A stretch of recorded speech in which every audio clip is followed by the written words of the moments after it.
In Ezekiel 36, verse 35, and they shall say that this land was desolate, has become like the Garden of Eden, and the waste and desolate ruined cities become fenced and are inhabited. Now, I'm not going to go through all the surrounding verses around there, but I do want to call attention to this concept that there was a land that was waste and desolate, and then it became fenced and inhabited. There was some order that was set to it. So the land that was desolate became like the Garden of Eden. It was put in order. We can turn to Genesis 1:1, and we can read what happened at the beginning of the Bible. Most of us have read that verse often enough that we know that in the beginning God created the heaven and earth. And then verse 2, and the earth was without form and void, and darkness was upon the face of the deep, and the Spirit of God moved upon the face of the waters. And that's in the King James. If you look at New International, verse 2, it says, "Now the earth was formless and empty, darkness was over the surface of the deep." In other translations, it will say it was in chaos or in confusion. In other words, you might say it was desolate, and then came the creation. And in the creation, God, in those days, created the heavens, or recreated the heavens and earth, and formed the Garden of Eden. And notice in Ezekiel, we just read, it became fenced and inhabited. But God put order into chaos. He put order into what was in confusion. Today, I want to talk about fences. Fences. That's what the verse refers to in Ezekiel.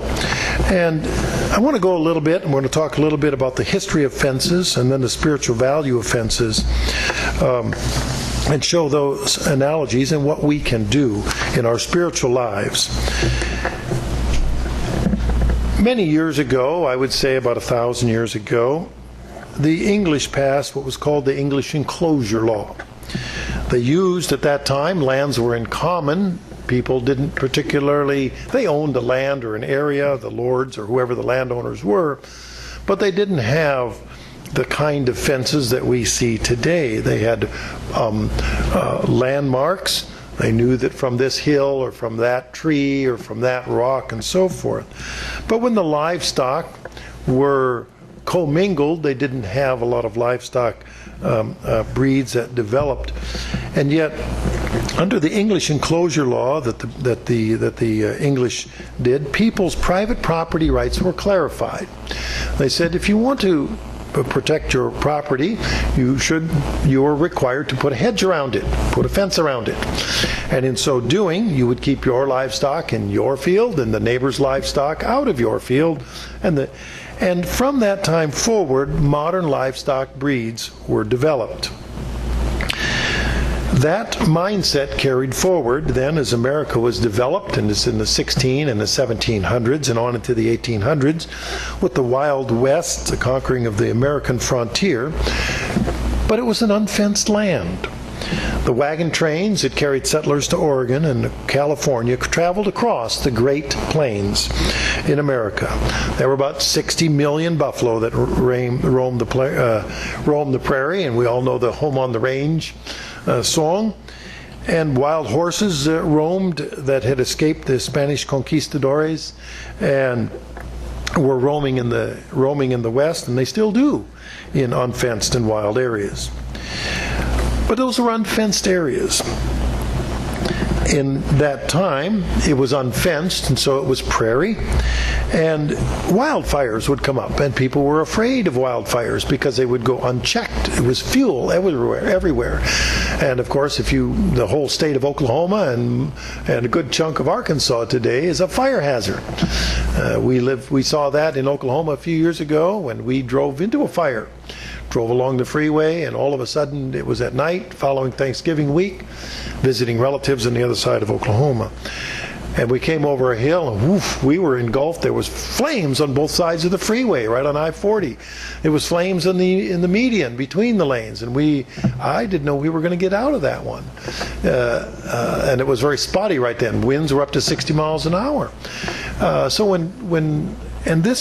this kind of thing occurred before the settling of the western frontier.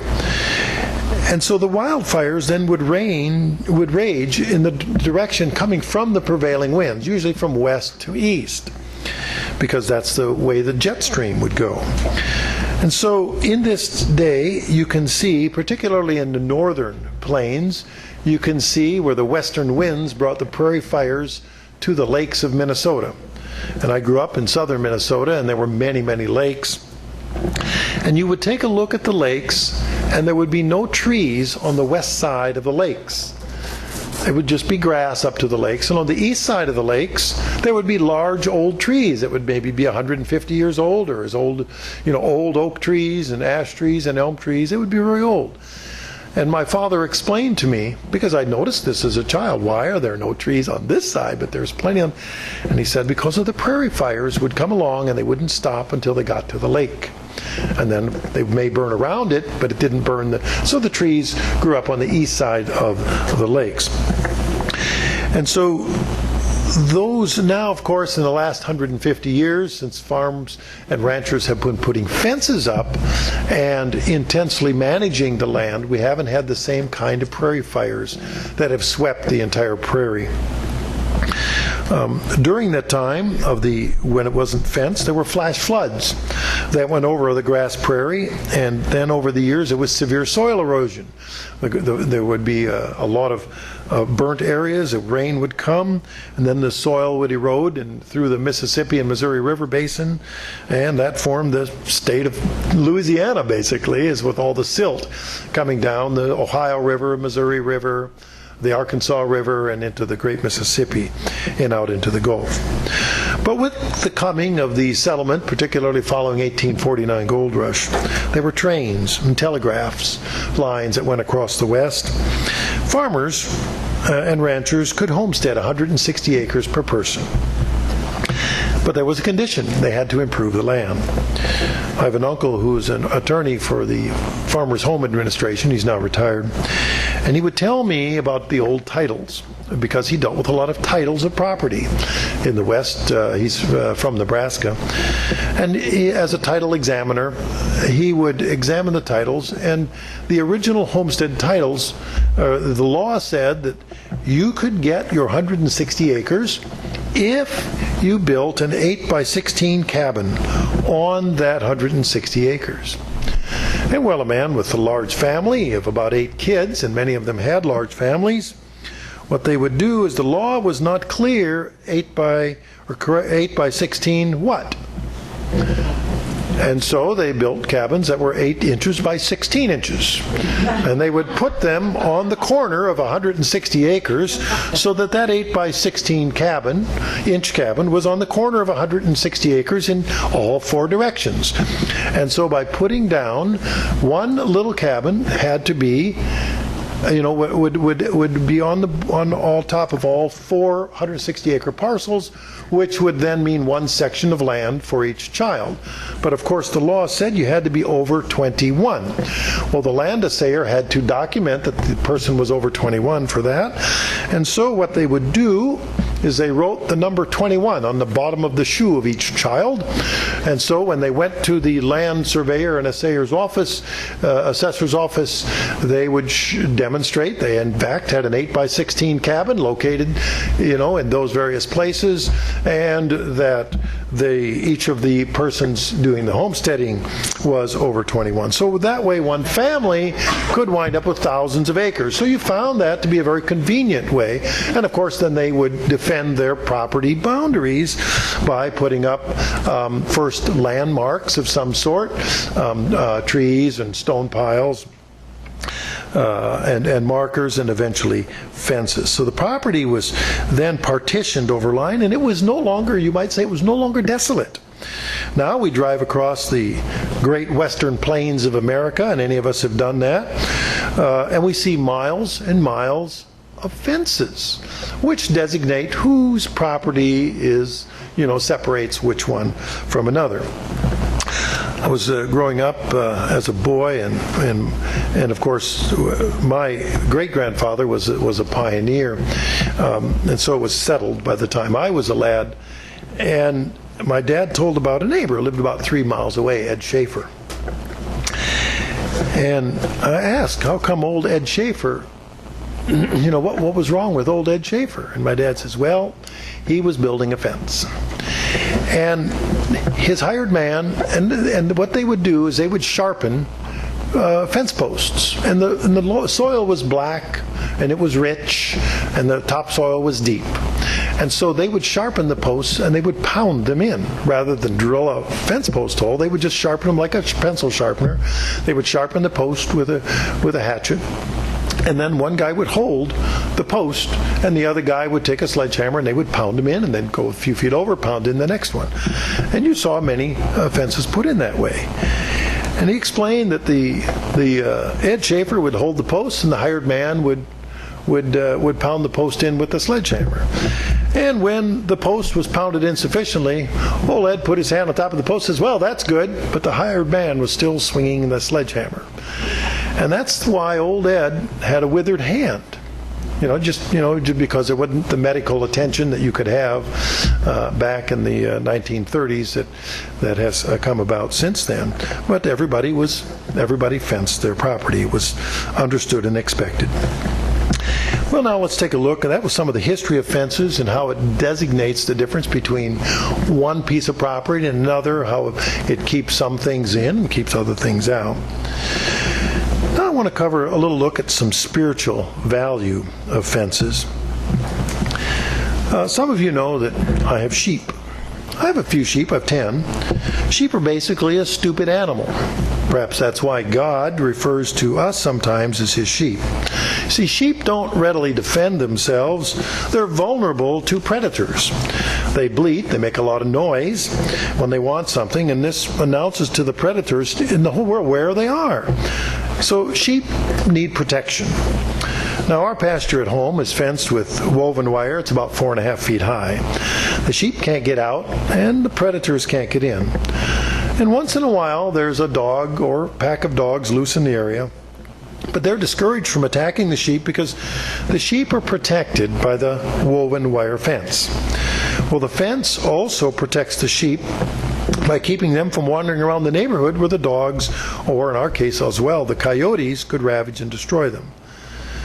So my sheep, the kind that I have, are actually a wild sheep. They're black-bellied Barbados sheep, originally from North Africa and the Caribbean. And it's a threatened species, which means there's about 1,000 of them in America. The rams have curly horns. They look like they're brown in color. They don't have wool. They just shed hair in the summertime. They're naturally a wild animal. They're like the Rocky Mountain sheep in that sense, but they're smaller. And so if they ever get out of the fence, if I can't lure them in, I would almost have to hunt them in order to keep them from running away or running onto the highway. Well, when I first got my sheep, I put them in a barn, penned them up in the barn for a few days, just to get them used to the area. I had 3 of them, and I found out that they could jump. I didn't know this when I first got them. Sheep are sheep, and there's always the story about going to sleep and you want to count sheep, and you think of the storybook of jumping over the fence. And I didn't really realize how high they could jump. Well, I put them into our shed, and I put a 4x8 sheet of plywood across. It was a wide door opening. And with only a few feet of running start, the pen was about 12 by 12 feet, I was in shock as one of the sheep just took a running leap from about 8 feet and cleared a 4-foot piece of plywood and jumped out. And it wasn't planning on staying in. And it had escaped the pen, but it was all alone. It was still in the pasture, so it was safe from predators.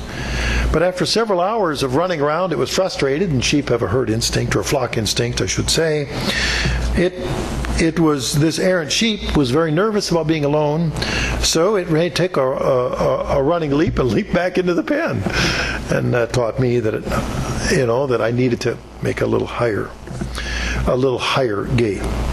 So the fence served some important purpose. It kept out the bad, and it holds in the good. Well, God has set boundaries for acceptable human behavior, fences that are for our own protection. Just as sheep were protected by God's law, and by living within God's law are safe. We're safe. Let's turn to James in chapter 4 and verse 7. In James in chapter 4 and verse 7. Submit yourselves, therefore, to God. Resist the devil, and he will flee from you. And if we keep going to the next verse, Draw nigh to God, and he will draw nigh to you. So submit yourselves to God, resist the devil, and he will flee from you. Draw nigh to God, he will draw nigh to you. By living within God's laws, we're resisting the predator, the devil, who is pictured in this scripture as a lion. That lions, of course, would like to eat sheep. Perhaps you recall some years ago, some of you may have heard, where a minister in South Africa gave the sermon about lions. In 1 Peter 5:8, we read in 1 Peter 5:8, "Be sober, be vigilant, because your adversary the devil, as a roaring lion, walks about seeking whom he may devour." So there are boundaries that we can use to protect us from being attacked by a predator. If we take a look in the book of Job, we can look at Job 1 in verse 6. Now, Job knew that there was safety within the boundaries defined by God. If we look in Job 1 in verse 6, "Now there was a day when the sons of God came to present themselves before the Lord, and Satan also came among them."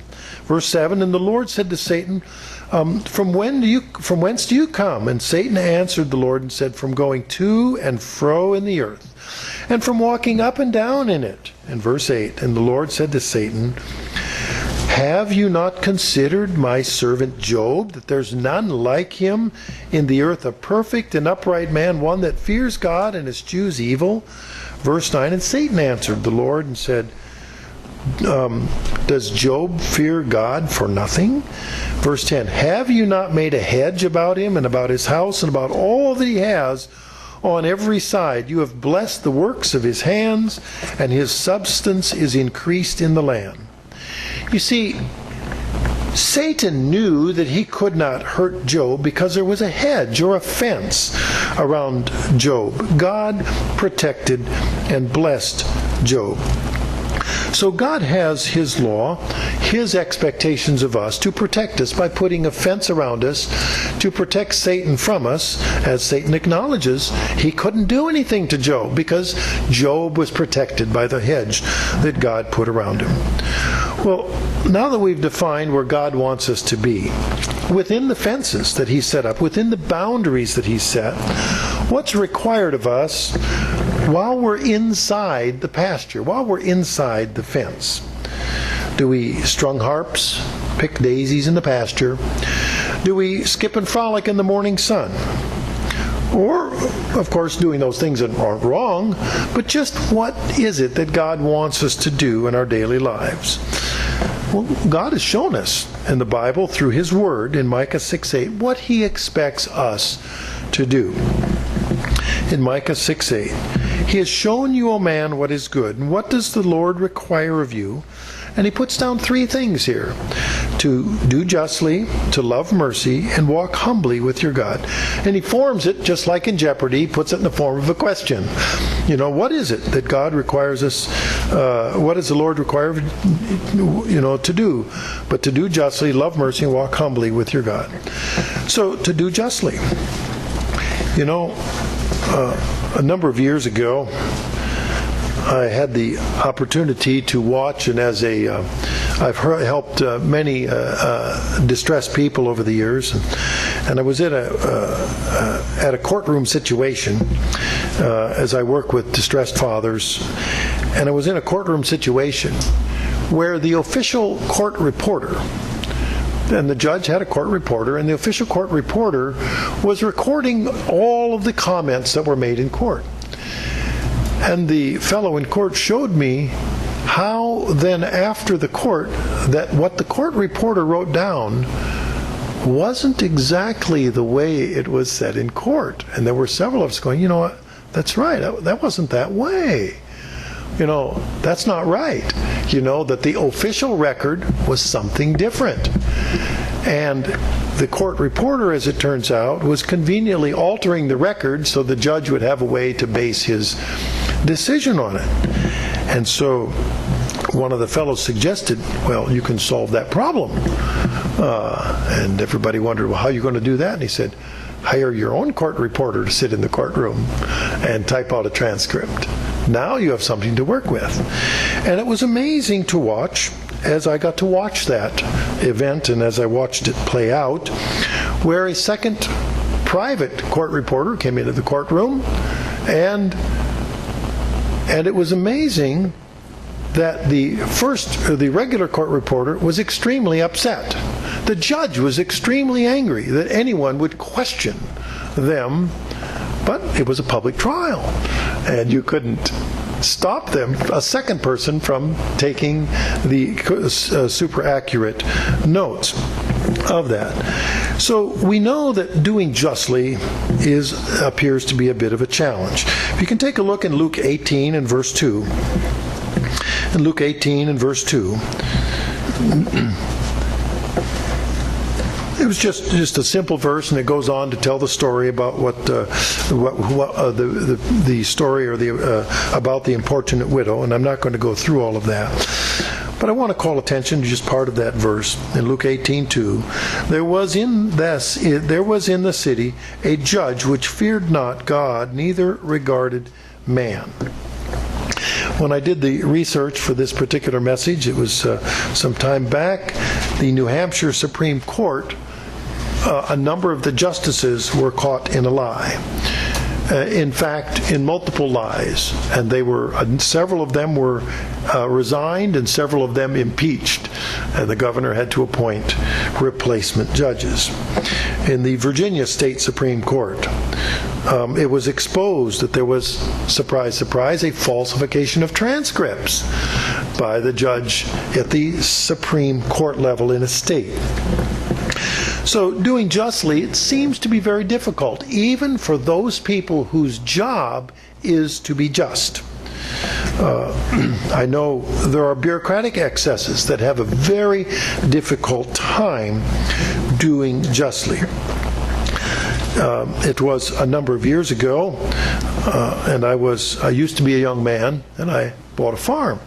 And I dug a ditch on this farm, and I thought it would be wonderful if I could improve the outlet of this ditch. And it was remarkable that in order to dig a ditch, I needed, as it turned out, a total of 13 government permits to do this. It took me 5 months. It took me the help of the state legislators, the congressman, the U.S. senator. It took every state and federal agency. One would tell the other, from the Army Corps of Engineers to... And I thought, remarkably, there ought to be a better way, and they each had their own rules. So, and I'm thinking, and by the end, I wound up with a briefcase full of permits. And one permit says you can dig the ditch, but you must put the soil on one side and then on the other side, alternating the sides of the ditch, so that if you have a predator, it can't run up and down the ditch bank, so it can't eat or can't disturb the duck nests or the geese nests or whatever's nesting, which sort of makes sense, On the other hand, there was no spoil bank there to begin with. Another one said, well, we're going to need you to, the waterfowl don't like to watch each other when they breed, so we're going to need you to make some private places. You've got this open ditch, and the wildlife are uncomfortable with that, so you really kind of need to dig separate duck ponds or something there. And I said, I'll tell you what, why don't I just put in a couple of side channels, and then they can have their privacy. I'll respect the ducks and geese privacy, okay? And so that was a bit of a challenge, so we got to work through. By the time I was all done, the Army Corps of Engineers says, well, you can dig the ditch, but you can't put any of the land back on the ground again. And so I had a briefcase full of permits, and they all said something different.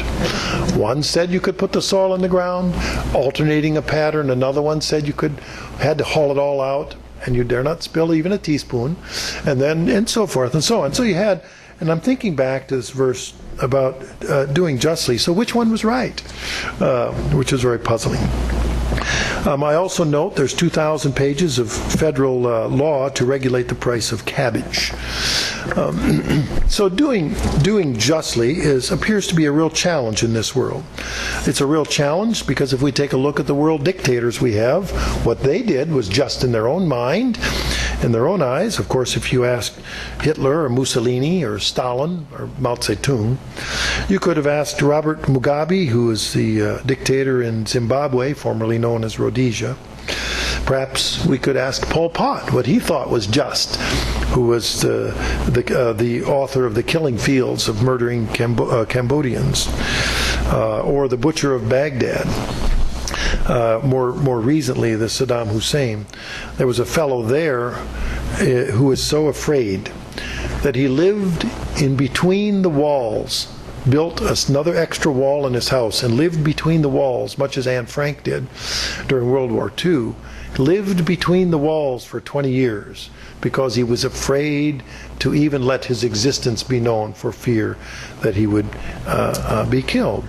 Some of you may have remembered Idi Amin, the butcher of Uganda, or more back into the earlier time, close to 1,000 years ago, Vlad the Impaler of Romania. And then, of course, all of those injustices over time. And then, of course, we bring it up to our own neighborhood, where I did a little research and found that the local police department enacts a highway tax of about $60,000 a month in traffic fines. And that's in my small town of 2,350-some people. So what is, the definition of just? We have cheating that goes on in schools, not just in the schools themselves, and I'm thinking particularly high school, because my wife and I are attuned to that, but the tests that they take for college. If you've got a particularly good athlete and you want him to go to college, it's not uncommon to send in somebody who looks vaguely like the athlete to take the college prep exam. And we could name names, but I won't here, I'm on tape, for when this does happen. And you find out. If you go to university, at the fraternities or sororities, they maintain research papers and old tests in almost every subject. So that if you want to see what's going on, you want to buy a test, and you can do it over the internet as well. Well, and then there's the newspaper scandals. The New York Times, and now CNN has or New York Times was caught by people who were putting in articles that were false, just false quotes, just made up and didn't have. Now we find a CNN reporter was making things up and false attributions. And it's always easy to look at the other guy and saying, so-and-so didn't do justly. Well, how do we do justly in our own personal lives?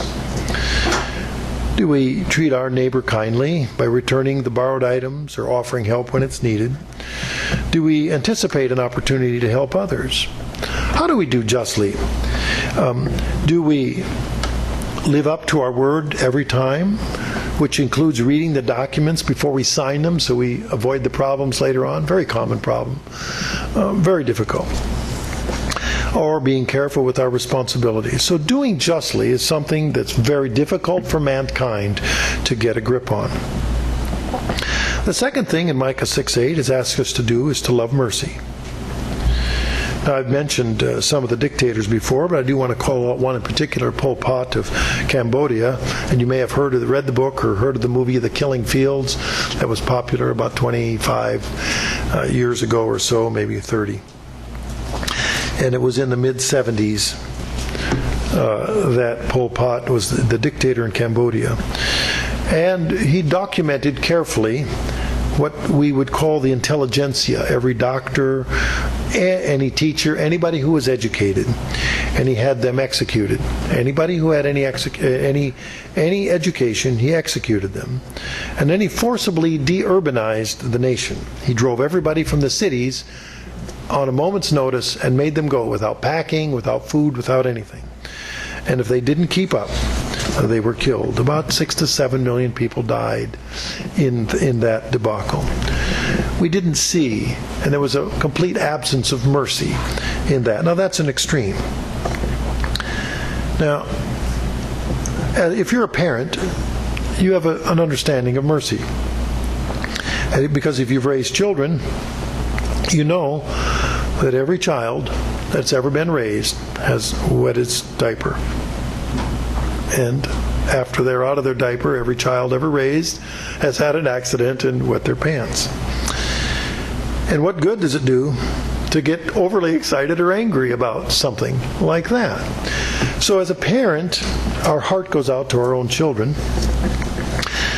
because it's like don't cry over spilled milk. It's something that's already done. And you exhibit mercy to those things. I bought a brand new pickup truck many years ago when my daughter was 2 years old. And she, delightful girl, just, when they're 2-year-olds, they play around with everything that they can find. She was about 2 years, 2 months old. And she was playing in the parking lot where I was at, and she picked up some little stones. I didn't know this, and she put them in her pocket. Stones are fun. Little rocks are fun when you're a child. And she put them in her pocket, and summertime, and so I needed to put her in a safe place for a moment. I was talking to somebody, and I didn't want to have to watch her, so I put her in the cab of the pickup truck. I rolled down the window. I'm right there. Unbeknownst to me, while I turned my back, little 2-year-old, she can stand up, grabs a hold of the steering wheel and grips it and takes a little stone out of her pocket, and on the inside of the windshield, directly where you would have to view it, she scratched the windshield, so that on my new pickup, no matter what I did, you just couldn't avoid the scratches. She's 2 years old. It doesn't pay to get very excited about it, because she's not going to understand it anyway. I learned a lesson that don't put children with stones in anywhere where there's glass around. So mercy, if we're a parent, we understand. In Deuteronomy 32, verse 35, in the subject of mercy, what's our first thought when something goes wrong and it doesn't work the way we wanted it to? In Deuteronomy 32, verse 35, is our first reaction to have visceral revenge as it just well up inside of us? That's natural. And the reason, it's because it's so natural, God gives us instructions. He puts some limits on it. He puts some fences here and says, "To me belongs vengeance and recompense." Now, all of that is another message for another time, but I just wanted to call attention that it's God's job to take care of those things. It's our job to understand and extend mercy, even if it's difficult. And I will admit that I'm human as the next person, and understanding how to extend mercy can be a challenge. The fellow who lived in Iraq, in between the walls of his house for 20 years, didn't expect mercy from a dictator who murdered his own sons-in-law because he was concerned that they weren't as faithful to his government. The dictators murdered his own sons-in-law, promised them everything would be fine if they would only come home. And so this man had a good reason for not expecting mercy. But God expects us to love mercy. And that means by showing mercy. The third thing in Micah 6:8 is we're to walk humbly with your God. He wants us to notice the personal pronoun in that expression, walk humbly with your God. The word your bespeaks a personal relationship with God. In other words, if we want to walk with somebody, it's like saying, walking with your friend. Whose friend is it? It's your friend. So you need to be able to walk humbly with God, you need to have a personal relationship with God. And that means you need to invest with your friend or with your God, you need to invest time and communication with your God. So just in the first reading of that is the use of that personal pronoun indicates it's a personal relationship. And then to walk with someone, if we can take a look at Amos 3:3, in reference to Amos 3:3, can two walk together except they be agreed? Now, have we seen two people who are sworn enemies walk hand in hand down the rose-petaled path? Not too likely. You're going to see animosity. You're going to see, maybe, if anything at all, you're going to see an exchange of hostilities. If people aren't agreed, they are likely not to be walking together. And so then what is a humble walk as compared to, say, an arrogant walk? You know the expression, the cock of the walk, a rooster that will crow loudly in the morning, announcing that he's in charge of the world, or at least his world.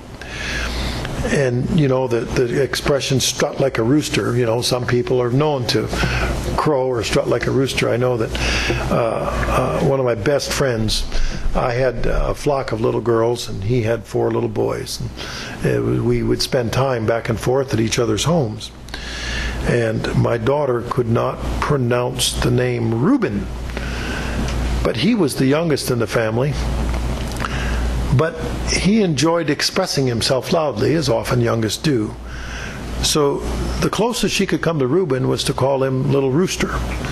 That's just how it stuck. It was for quite some time. He was not Little Reuben, he was Little Rooster.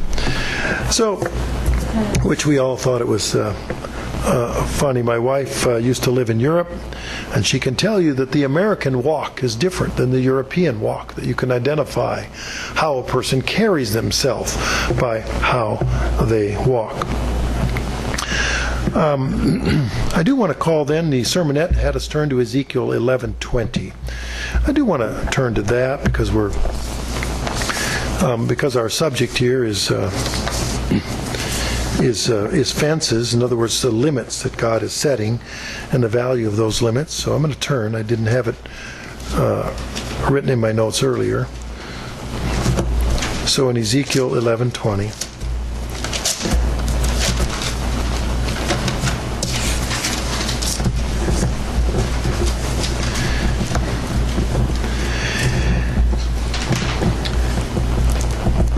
In verse 19, he was talking about the stony heart being replaced with a heart of flesh.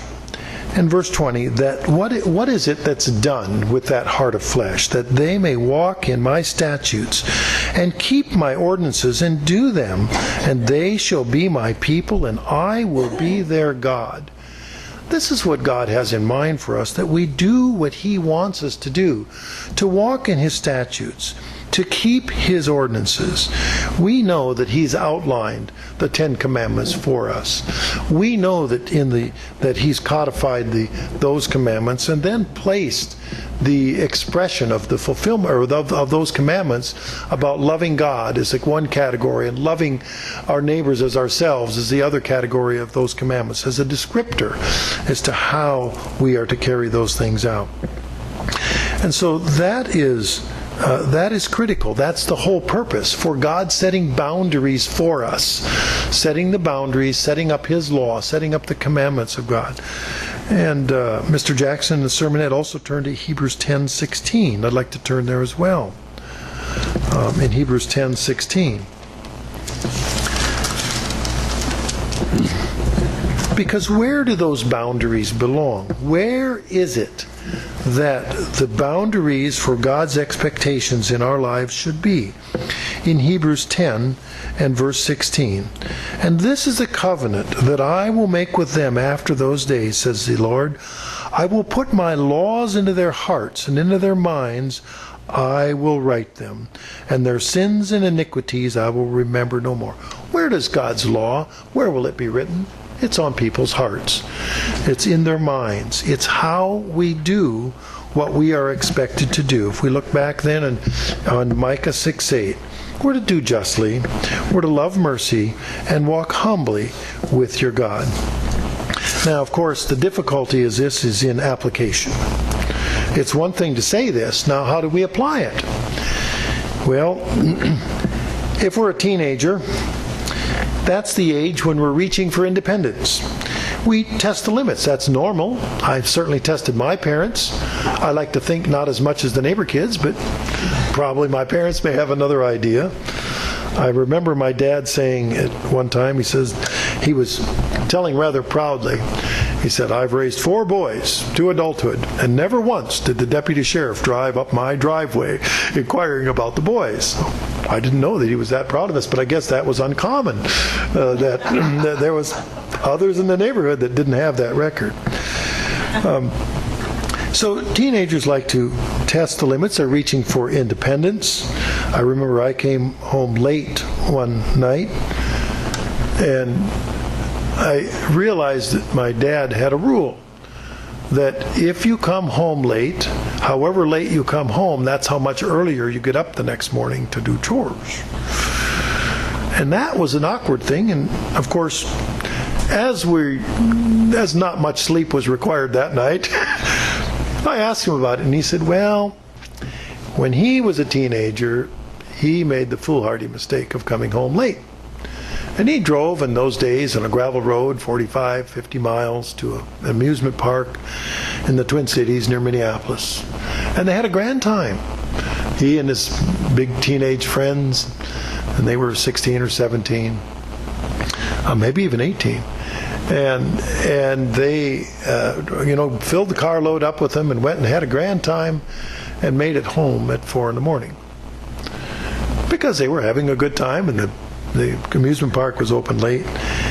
And he found to his chagrin that Grandpa, who always got up at 5, was up waiting for him. With the light on, he knew this wasn't going to be good. And he said, Grandpa said, well, there's no sense to go to bed now. We may as well go out and do chores. So they just went out to milk the cows and did the chores. And he says, now we're going to go out to the garden and we're going to pick potato bugs. And he said, all day long in the hot sun, there was a coffee can with a little kerosene. They didn't have insecticides or anything, or pesticides. Pick the potato bug, drop it in the can. Pick the potato bug, drop it in the can. All day long. He says, I got the message that there was a limit and we shouldn't disobey the limit that was set for us, and it was for my benefit. And sometimes it was a little hard to learn the limits. And so he felt duty-bound to pass that responsibility on to the next generation, that there are limits, and it's for your benefit not to go over those. But teenagers are reaching for independence and testing the limits, and that's why you hear so many car accidents among teenagers. So many of them wrecked cars, and you may hear of this, and I'm not going to ask how many of you wrecked a car when you were a teenager for fear that some of you might tell me. But because they're not knowing exactly what those limits are. I remember one of my brothers came home, one of my younger brothers came home, and he had gone to town to do some errand in the family car. And he came home, and several of us others were busy with pitchforks cleaning out calf pens, doing as what farm boys do. And he came down wearing his nice clothes, explaining that he had gone off the road and clipped a telephone pole. And I remember he told my dad, he says, but the car's okay. And I'd never seen my dad take his cap off and throw it on the ground before and say, what do you mean the car's okay if you clipped off a telephone pole? We all imagined it was U-shaped, and people, bad situation. But he had fortunately gone off on the inside of a curve, and the I-beam on one of the under the car had lined up exactly with the pole, hit it exactly at the bumper at the right part, and it happened to be a weak enough pole that it clipped it off as it was going forward, flipped the pole up in the air. The car continued to go forward under the pole, and then it was hanging there, and the car indeed was not damaged, except it broke the tie rod for steering underneath. So I know teenagers, and then as they go into young adults, are testing limits. Young adults, if we take a look at the jail population, are testing limits. And if we take a look at the predominant number of people in our jails are 18 to 24. It's the biggest population group that we have, because they're testing societal limits, or maybe they've been testing it all along and they really meet up with them now, and they weren't subjected to those limits before. I'm reminded of the time on the farm where we grew up on a dairy farm, and the cows were in a lot. And the cows were turned out every day for exercise. And there were barbed wire fences up, and the lot after a while became a dirt lot because they had eaten all the grass in it, but it was an exercise lot. It wasn't really a pasture. We could set them out to pasture, but outside the lot the grass would grow. And my dad pointed out there was a cow one day. She would put her head through the fence. because the grass, there's grass that was good on the other side. But that grass apparently wasn't quite good enough, because along all the fence posts there was a tuft of grass on the inside. She chose to bypass the tuft of grass on the inside of the pasture to reach through the barbed wire fence to eat the grass there. But once she had her head through the fence, she got to looking around the post and saw that tuft of grass back in the lot where she was in, kind of wrapped her neck around, and she's eating grass back in the dirt lot again. That's a little advice that Dad gave me. He said, yeah, you want to be satisfied with where you're at before you take chances to go where you shouldn't. As we reach middle age, from young adult to middle age, there are family challenges. And often then, as we grow into the sandwich generation, where we have the burdens and the pressures of supporting children and parents, and we learn the fences there, the limitations that God has given to us, as well as physical limitations, because we are trying to watch after our parents, watch after our children. And then as we become older folks, and as we learn to become grandparents or great-grandparents, in my case grandparents, as of tomorrow we have number 11 due. Gulp. I can hardly believe it. And learning then when and how to be involved in our children's lives. And that's something that we grow into. There aren't books on these subjects that teach you how, other than the Bible that says that we must learn limits and follow God's laws and learn limits. So the application is really the challenge for how to learn the limits that God has set before us. He's given us our 10 Commandments. We've, as a church, have produced the 10 Commandments booklet, the New Covenant, an array of information that calls attention to how the Bible explains what's to our benefit, where the good grass is, where the pastures are that we can eat from, where the opportunities are, how we can serve God, and where we can do it. I do want to